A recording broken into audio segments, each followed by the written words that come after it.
Vérifier le son. C'est bon. Vous pouvez introduire.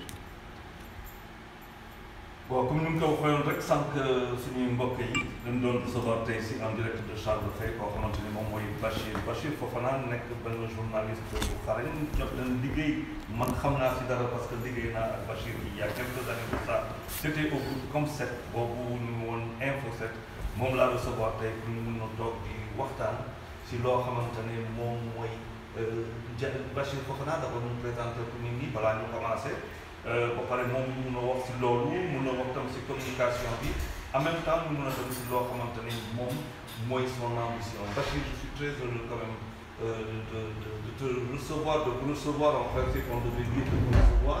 Oui, mais bon, on peut se dire tu. Voilà, nous avons travaillé ensemble avec un grand plaisir il y a quelques années de cela. Donc on a 17 minutes yoo xamante ne pendant lesquelles suñuy mbokk internet yi waa Instagram yi suñuy abonnés yi dinañ la suivre. J'espère que dinañ si tirer dara. Je suis très heureux de te recevoir. Oui, merci Charles, merci de me donner l'opportunité de nous waxtaan ak ay Sénégalais à travers diverses plateformes xam nga léegi ñu xarala yu bees yi donc moo tax ñenn ñi sax ils ne disent plus nouvelle technologie ils disent juste technologie parce que at bu jot génération bu jot mu am lu bees lu génn woon ndaxte je me souviens ñun bañ daan dem di nekk dans la presse di bind sur des beefsteaks jamono yooyu loolu xam nga léegi jamono yooyu da nga daan dem reportage di bind si beefsteak léegi finalement bindatoo ci beefsteak mu dem ñu am ay dictaphone yu doon ñëw mu dem ba léegi mu am yeneen dictaphone plus sophistiqué avec clé USB ñu dem ba léegi sa téléphone ngay jël di ko utiliser di si direct bi leneen donc xam nga donc on a fait du temps on a fait un chemin te yow bokk na si ñu forger chemin. J'aime souvent dire que Charles il fait partie des premiers yi nga xam ne de façon généreuse naturelle et spontanée au cours d'un reportage mu ñëw def benn affaire mu ne ma booy kaay lii peut-être que même temps t'as oublié mais moi j'oublie pas ça je garde toujours ça en disant que grand bi c'est une générosité ambulante quoi donc voilà donc Bachir Fofana comme on dit bokk nañ liggéey bokk nañ groupe comme ça ñoom ñu nekk Info 7 ñu nekk Le Populaire ñuy ànd continuer liggéey après les chemins se sont séparés on s'est retrouvés dans divers autres endroits. Je donne un exemple en 2007 ou 2008 quand j'étais conseiller de Bakar Dia au ministère des Sports le jour où on se faisait éliminer ba stade bi di tàkk jour je me souviens yaa ngi indil Bakar Dia pour mu taxaw mu wax ak ñun journalistes yi ça t'a oublié mais moi j'ai pas oublié voilà ce jour-là je me souviens il y avait Pape Diouf aussi feu Pape Diouf ndeysaan si kii bi donc on a fait du chemin dans le journalisme on a fait un petit bout de chemin pas comme le vôtre quand même yéen a ñu si jiitu ba tey yéen a ngi si par la suite on est allé faire de la communication parce que bon c'est vrai que ñun ñaar ñoo bokk lépp donc on a fait de la communication depuis un bon moment et depuis toujours on y est encore jusqu'à présent on occupe des fonctions dans la communication donc en termes de parcours c'est ça Bachir c'est du journalisme d'abord de la communication ensuite. Alors aujourd'hui on parle justement de notre journalisme on en parle beaucoup te ñun ñuy sànni xeer Bachir bëri na lool nit ñi dañuy wax si biir corporation bi am na ñu wax si ñenn yi am na ñu wax si yenn titres yi est-ce que tey quelque part journalistes yoo xamante ni ñun ñuy sànni xeer mu wax ko nangu quand même parce que wax nañ ko nangu mais nous ne sommes pas quelque part aussi le reflet d'une société qui elle-même a des problèmes. Non, moi je dis souvent on a la presse que nous méritons, on a le système éducatif conforme avec nos ambitions, on a les hommes politiques que nous méritons. Parce que lu ñu mën a wax ci homme politique lu ñu mën ko wax ci système éducatif war ko mën a wax ci presse bi nous sommes une sécrétion de la société kon forcément lu ñu mën a ŋàññi suñu lu nekk rek am na mais ci société bi la nekk ndaxte tey jii nii man mooy li ma gëm maintenant après il va falloir qu'on essaie de parfaire la chose il va falloir qu'on essaie de voir comment lu ñuy def mu am njëriñ maintenant c'est dans ce sens que il y a des dérives yoo xam ne yi dans la pratique du métier que nous constatons que nous voulons enlever que nous devons enlever et maintenant pour y arriver il faut que tout le monde s'y mette il faut que la corporation s'y mette il faut que les pouvoirs publics s'y mettent parce que boobu ba léegi yaa ngi dégg ñuy wax naan il y a des décrets d'application du nouveau code de la presse qui ne sont toujours pas entrés en vigueur on parle par exemple de la mutation du CNRA en ARCA la haute autorité de régulation des communications boobu ba léegi yooyu yëpp c'est des dispositifs et des mécanismes yoo xam ne xëy na buñ ci tolloo on aura une presse beaucoup plus adéquate avec ce que nous voulons. kon yaa ngi doon ne ba ngay ne système que nous méritons en fait peut-être que la presse bu muy souffrir tey mooy que ce sont des produits yoo xamante ne dañu jaar école lycée, université, nous on n'a pas à leur apprendre à écrire ni à parler parce que l'autre war nañ ko xam ba pare. On cherche juste de la formation comme le disait sunu aîné Coulibaly. Mais c'est vrai, mais Charles, aujourd'hui, hier c'est jamono peut-être un peu moins ñun suñu jamono.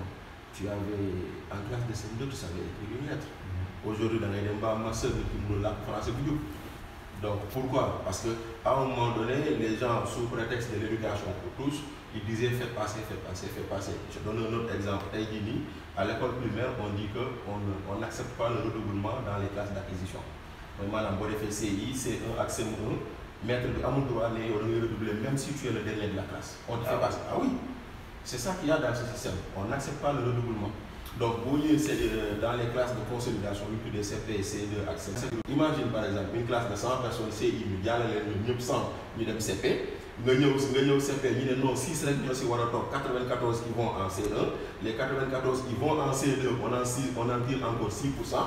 Donc, arrive un moment où, même s'ils n'ont pas le niveau, on parle d'entrer en 6e Goana, où on te parle de taux de 95% de taux d'admis et tout. Mais finalement, nous avons au 6e. 5e, tu vois que les professeurs ils sont en train d'écrire la leçon au tableau alors que nous, 6e, 5e, nous l'avons dicté. Donc, tu vois, nous avons aussi classe de 3e, nous avons BFM 4 fautes égale 0. Aujourd'hui, on ne souligne pas les fautes des élèves. Ben, nous continuons. Mais Charles, après, on a beau en vouloir à la presse, mais il faut en vouloir à toute la société, au système éducatif et ainsi de suite. Donc, quelque part, nous sommes fautifs des tares que nous avons hérité. Maintenant, après, est-ce que nous pouvons régler cette situation? Je pense que non, mais il va falloir que tout le monde s'y mette pour qu'on arrive au moins à changer de paradigme, à refonder le Sénégal ou à changer le Sénégal peut-être pour que nous encore. Il faut des états généraux de une refondation de tout un système de pensée, de réflexion. Il y a le professeur Céline Moinoy qui aimait dire qu'il faut un dépôt national. Donc, quelque part, je trouve qu'il a raison. Donc, il va falloir qu'on ait le courage, comme tu le dis souvent dans tes interventions sur Diakarlo, qu'on ait le courage de se regarder les yeux dans les yeux et de se dire certaines vérités. Donc, et ça nous permet d'avancer. Et je pense qu'une fois qu'on aura fait ça et qu'on décide, disons, de changer, de quitter l'ancien Sénégal pour le nouveau Sénégal, je fais allusion un peu à l'ancien et le Nouveau Testament, et pour peut-être, voilà, nous amener un peu, mais tel que nous voyons, tel que les gens se font, mais je te dis, tu vois quelqu'un, il est en master, il parle français, tu as envie d'entrer sur la table. Des fois, dans la même couverture, un journaliste qui pose une question, bon, voilà, le lien. Mais il va falloir un moment ou un autre qu'on s'arrête, qu'on regarde tout ça et qu'on dise qu'est-ce qu'il faut faire et qu'est-ce qu'il faut faire pour aller de vivre. Alors, je rappelle, Bachir, que tu as été journaliste, maintenant spécialisé si wàllu communication.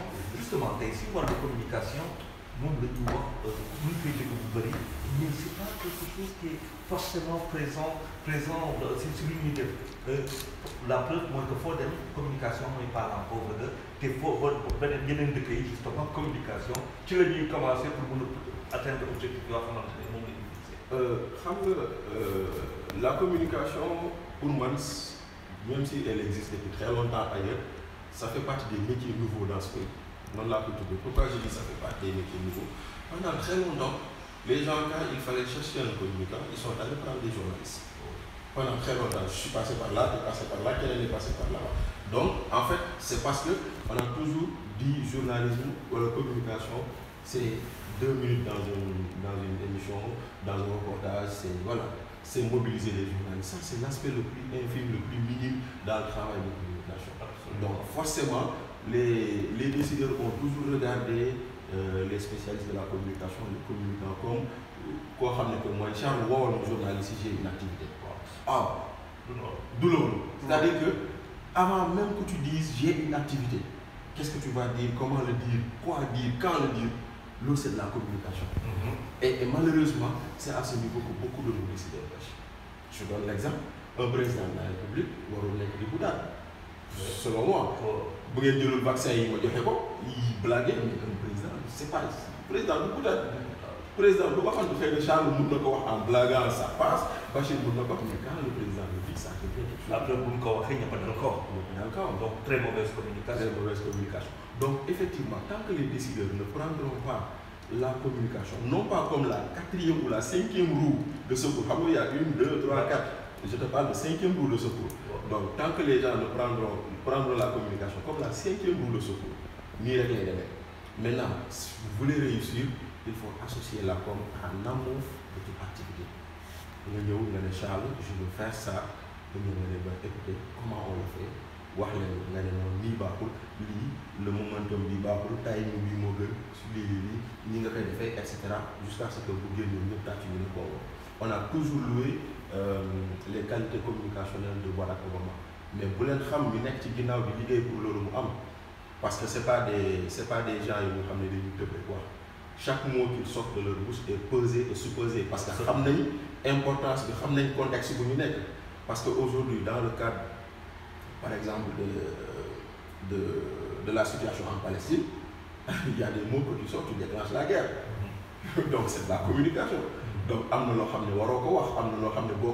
vas trouver la formule la plus adéquate. Mais l'eau, il est là pour nous. Donc la communication, si on la réduit à paraître à la télé pour 2 minutes dans un journal ou 5 minutes dans une édition spéciale, c'est pas ça. L'eau, c'est la dernière étape d'un long processus, et malheureusement, c'est tout ce long processus que les gens disent de côté.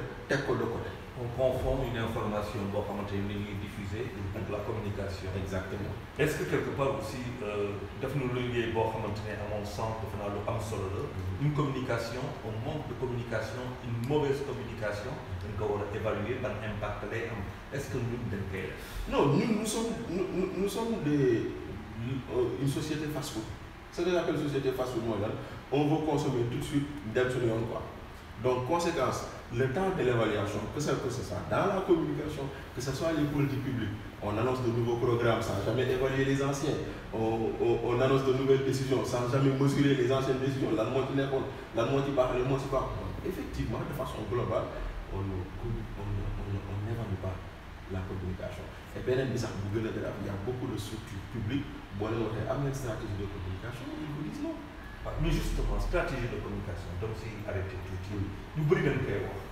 Parce que communication, stratégie. Quand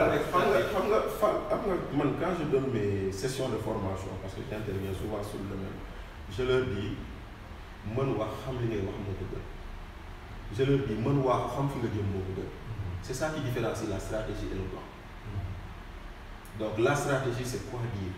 Yo ya ikan d'abord, quelles sont tes valeurs? Parce que tu dois communiquer sur tes valeurs. Yo ya ikan, quelles sont tes valeurs? Qu'est-ce que tu dois faire? Qu'est-ce que tu veux atteindre? Quelle est ta cible? Ce que beaucoup de nos politiques ne font pas. Donc, voilà, maintenant, quel est le message que je dois dire?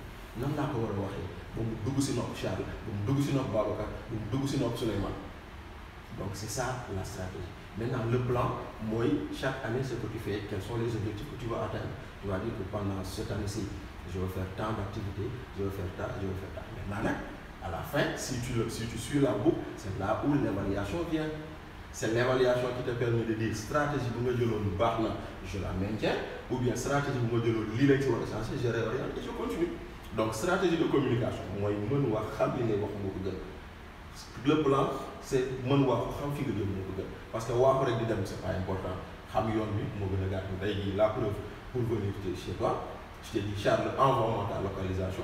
Tu me l'as envoyé, on a le garde gauche, garde droite, c'est fini. Communication.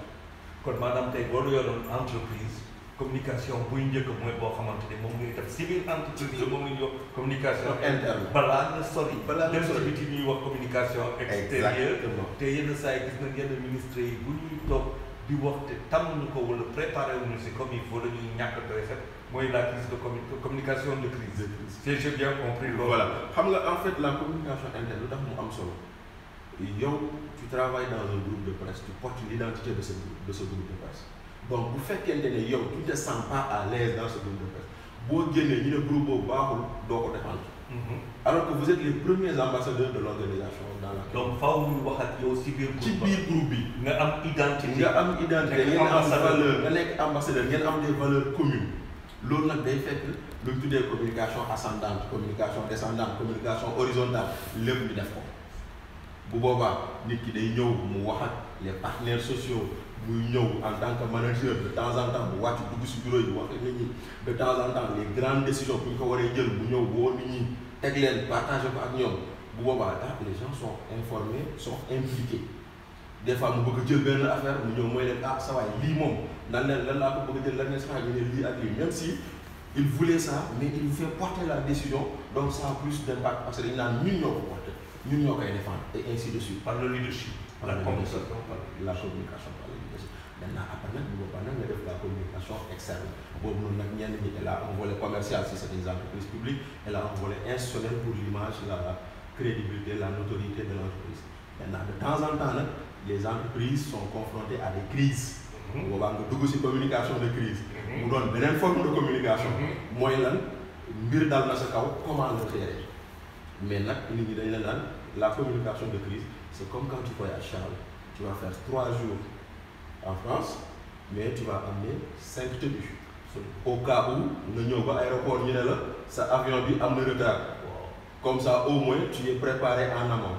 Donc c'est comme ça la communication de crise parce que comme crise moom day daanu sa kaw doo xam kañ lay daanu donc tu te prépares en avant tu te prépares en disant que quand il y a une crise interne voici le process quand il y a une crise externe voici le process nga jël lépp nga dem bu boobaa bis bu ñëwee rek dañ naan lii am na kii mooy def lii kii mooy def lii kii mooy def lii kii mooy def lii et ça marche comme sur du papier à musique.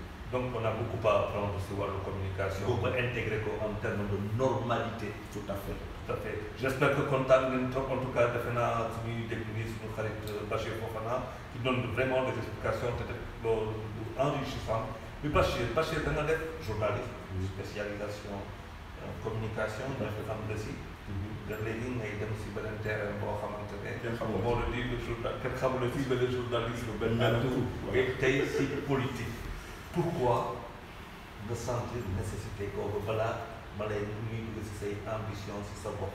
waaw xam nga avant de parler d'engagement politique il y avait d'abord un engagement citoyen boo xam ne dañ ko assumer donc en tant qu'acteur public am na ay position de prise de position yu jël sur des faits de société sur des faits qui concernent ce pays-là. Et puis suñu engagement citoyen le couronnement ça a été notre engagement pour le combat pour l'autoroute à péage. Autoroute à péage bi man maa ci nekkoon porte-parole bi donc c'était des citoyens qui s'étaient levés pour dire il fallait que ñu renégocier contrat bi pour que parce que ñu gis jaarul yoon xeex nañ ci ba am na lu ñu jot a am comme résultat même si nous ne sommes pas satisfaits à 100% et ça personne ne peut l'être sauf et tout mais au moins lu ci jot a am kontaan nañ ci maintenant c'est comme ça que des gens ont dit chez nous yenn ñi xeex pour des causes nationales bi c'est vrai qu'il va falloir aussi que vous pensiez aux causes locales aux causes du terroir etc. Donc c'est comme ça que les gens ont pensé que c'était le moment de nous engager pour nos collectivités parce que dañoo gëm tamit leneen moo di ni dëkk bi nii le développement c'est à la base donc tous les plans tous les programmes quelle que puisse être leur pertinence il faut les matérialiser à la base et surtout dans les si gox yu gën a sori yi parce que tey jii nii man fu ma dëkk fu ma cosaanoo dafa bokk si man lu may tuddee les banlieues de la République ce que j'appelle les banlieues de la République mooy à partir de Ziguinchor Kolda Tamba Kédougou ceinture boobu am na ñoo xam ne ñu koy tuddee la ceinture de pauvreté c'est-à-dire que là c'est la zone où la pauvreté est plus accentuée et pourtant sont les zones les plus riches. Contradiction bu rëy nga xam tu as beaucoup de choses tu as beaucoup de potentialités et tu fais partie des zones les plus riches. Pourquoi benn bi absence de leadership boobu da ciy feeñ parce que on a très souvent des maires yoo xam ne yi nii du ñu ne jànguñu mais peut-être àdduna da leen dab wala tey jii nii si tu voulais prendre un Nokia 3310 jox ko sam papa il pourra le manipuler. Mais si tu prends un iPhone 10 jox ko sam papa il pourra pas le faire donc c'est à peu près comme ça que mise à niveau foofu la toll jamono lu mu laaj tey ambition jamono lu mu laaj dafa bëri ci gox yooyu noonu ñoo xam ne on n'a pas de leader yu ko mën a porter et c'est ça qui pousse que à ce que ñu ne kaay la ñëw ñu samp suñu lënd dem laaj baatu askan bi au niveau local xool qu'est-ce qu'on peut apporter. ban fan la alors. à Vélingara. Vélingara waaw Vélingara c'est dans le département de Kolda c'est dans la région de Kolda mais c'est un département. Ok. alors tey moom lan mooy sa programme qu'est-ce que tu proposes parce que nit ñaa ngi wax ba tey ñu ngi au mois de ñu ngi en juin 23 janvier 2022 c'est les locales nit ñaa ngi wax la mais kenn déggul programme local c'est-à-dire waaw xam nga en réalité d'abord premièrement à part la date du 23 au 22 janvier bu ñu signé par décret tout le processus en amont kenn amu si visibilité ça aussi il faut le reconnaître mais n'empêche que ñun déjà dañoo ne doo bàyyi ba match bi commencé ne dama bëgg football da ngay préparé wane sa bopp balaa match bi di ñëw donc xëy nañ annoncé nañ suñu candidature pour l'instant on a beaucoup de gens qui se rallient à nous qui nous disent que parce que d'abord c'est une candidature citoyenne c'est ni une candidature du côté du pouvoir ni de l'opposition on dit à tout le monde ñun suñu benn parti la ñu am mooy Wellingara képp koo xam ne bokk gis nga sa bopp ci parti bi kaay la ñu liggéey c'est comme ça que nous nous disons maintenant quand les gens nous disent c'est quoi votre programme beneen bi chaque fois des fois dañu lay dégg ñuy wax lenn bokk na si lu ñu sonal mooy des gens qui réfléchissent ailleurs qui viennent l'appliquer chez nous et moi je dis non je peux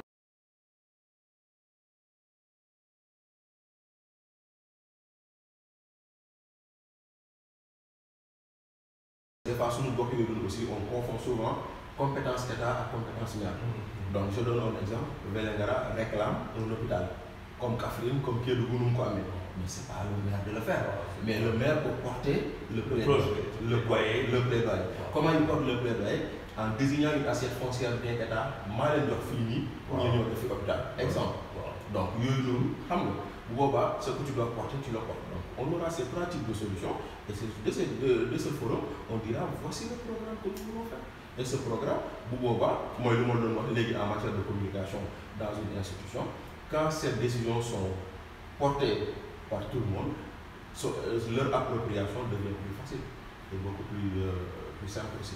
alors yaa ngi intégré benn domaine boo xam ne xam nga kon est-ce que yomb na est-ce que laajul xaalis est-ce que bëri na trop est-ce que aussi yaa ngi dem di daje ak ñoo xamante ne ñoom seen liggéey muy politique. terrain boobu nag ñoom ñoo la ko gën a xam. waaw loolu moom am na xam nga en fait il y a deux choses c'est vrai que ce n'est jamais facile. Entreprendre n'est jamais facile entreprendre en politique entreprendre dans le business amul benn bu ci yomb mais comme on dit qui ne tente rien n'a rien ça c'est un donc on a la détermination on a la foi on a l'envie de faire on a l'envie de travailler pour ça comme loolu mooy nekk suñu motivation première après est-ce que am nañu xaalis non parce que tey jii nii bu dee xaalis la amuñu ko mais on a des idées et on a des idées pour rechercher de l'argent ndaxte nit ñi ñuy def ba am xaalis xam nañ que nous on va lancer une campagne de souscription pour financer nos activités pour l'instant c'est des amis. C'est un minimum de combien? Bon, c'est ouvert. C'est ouvert, c'est-à-dire que Charles, tu peux me donner 5 millions parce que c'était riche, Babacar peut me donner 1 million, mais on a quoi ramener 100 000 francs le mois, ou 10 francs le mois, ou 1000 francs, et il contribue. Donc cette campagne, on va la lancer. Quand on la lancera, nos amis, mes amis, je vous demande de soutenir cette campagne, c'est de lever de fonds, et ça va permettre de financer nos activités politiques. Mais après, ce n'est pas le plus important. Pour nous, parce que je dis souvent, Boudon Khalis là, Ablaye Wade Fallu en 2000, Boudon Khalis là, Macky Sall Fallu en 2012. Donc, l'affaire, ce n'est pas forcément de l'argent. Mais le plus important, c'est le désir de changement de population. Et ça, c'est très perceptible. Et les jeunes, il faut justement, les jeunes. Justement. Donc, nous, aujourd'hui, on travaille avec les jeunes. On travaille avec les jeunes. Je donne l'exemple aujourd'hui, nous, sur nos programmes. C'est inscrire au moins 5 000 jeunes sur les listes électorales parce que je sais que ce sont ces 5 000 jeunes qui nous feront gagner. Ah oui, absolument. Avec 5 000 jeunes chez Maire de Vélingara. Voilà, donc aujourd'hui on a 14 quartiers, on a identifié dans chaque quartier 3 relais et ce sont ces gens-là qui, dans un premier temps, on est en train d'identifier les jeunes qui ont l'âge électoral et qui n'ont pas de pièces et on les accompagne à avoir des pièces. Donc vraiment, monsieur le ministre de l'Intérieur, monsieur le président, nous les ñaan nga ubbi gaaw liste électorale yi ndaxte ñun dañoo war a gagner mairie Vélingara te on est prêt yow rek yaa ñu moo ñu tere ñu egg si foofu noonu parce que une fois que les listes seront ouvertes les jeunes vont s'inscrire massivement et on va les canaliser et la victoire est assurée inchallah. Nous sommes quasiment arrivés au terme parce que émission bi 17 minutes la neex na lool Bachir balaa ma lay may le mot de la fin rek dama lay laaj benn question jusqu'où lan mooy sa ambition politique? Mon ambition politique elle est locale pour l'instant. Elle est seulement pour mon terroir. Donc on va vers les élections. Après les élections, on apprécie. c'est un spécialiste de la communication te lu mu ko daanalee foofu ngay xam ne que kii spécialiste de communication parce que daf ko contextualiser dans le vraiment teg ko dans le temps Bachir ça a été un plaisir maa lay bàyyi nga leen tàgg du tàggoo ak suñu waaw vraiment merci Charles, merci de m'avoir donné cette opportunité. Donc tey ce matin je me suis levé, mes jumelles sont venues chanter en disant que c'est la fête des pères. Donc voilà, donc on souhaite bonne fête à tous les papas héros, parce que nous sommes tous des héros pour nos enfants, parce que pour ñoom ñu jeexal, pour ñoom ñu sonn duñu feebar, pour ñoom chaque fois qu'ils ont des besoins rek ñu nañ ko war a faj. Donc ñu ngi leen di ñaanal ku si nekk yàlla la yàlla jàppale taxaw la lu ngay yóotu pour sa njaboot yàlla dina ko yokkal. Merci Charles, merci vraiment. du ma si yokk dara lu dul Amine parce que ñaan bi defal nga ko pour ñun ñëpp te du ma si yokk dara Amine di jox rendez-vous suñuy internautes suñuy abonné Instagram Instagram la semaine prochaine inchallah dimanche 14h30 bu neexee yàlla ça fait un plaisir jërëjëf Charles. Wow.